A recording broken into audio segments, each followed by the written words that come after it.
আমরা সেই প্রজন্ম যারা হাসিনার গুলির সামনে দাঁড়াতে আমরা ভয় পাই নাই। অতএব কারো ভাঙ্গা ডিমে আমাদের কিছু যায় আসে না। বরং এই ঘটনার মধ্য দিয়ে আবারও প্রমাণিত হয়েছে যে আওয়ামী লীগ একটি সন্ত্রাসী সংগঠন। আওয়ামী লীগ যে জন্মগতভাবে এবং প্রকৃতিগতভাবে সন্ত্রাসী সংগঠন, তারা সন্ত্রাস করবে। তারা বাংলাদেশের মানুষ যারা স্বাধীনতাকামী আছে, বাংলাদেশপন্থী মানুষেরা আছেন, যারা জুলাই অভ্যুত্থানের পক্ষে শক্তি আছেন, তাদের উপরে তারা হামলে করবে। এটাতে আমরা আর অবাক হই না।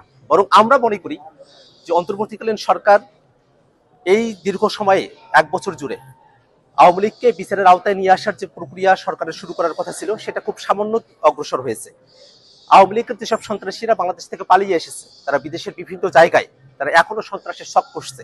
আমরা অন্তর্বর্তীকালীন সরকারের কাছে আহ্বান রাখবো, যারা দেশে এবং দেশের বাইরে আওয়ামী লীগ এবং তাদের দোসররা সন্ত্রাসের শখ করছে, তাদেরকে অতি দ্রুত বাংলাদেশে ফিরিয়ে নিয়ে গিয়ে তাদেরকে বিচারের আওতায় নিয়ে আসা হবে। এবং আমরা একটা কথা বারবার স্পষ্ট করে বলি, আজকে আমরা যখন নিউ ইয়র্কে এয়ারপোর্টে আমরা নেমেছি, আমরা দেখেছি আওয়ামী লীগের সন্ত্রাসীরা তারা যখন হুঙ্কার দিয়ে আসছিল, তারা যখন নানা অশ্রাব্য গালিগালাজ করছিল।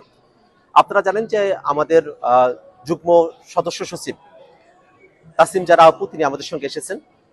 তাকে উদ্দেশ্য করে নানা ধরনের অশ্রাব্য গালিগালাজ করা হয়েছে, আমাদের উদ্দেশ্য করে অশ্রাব্য গালিগালাজ করা হয়েছে। আমরা মনে করি এটাই আওয়ামী লীগের চরিত্র।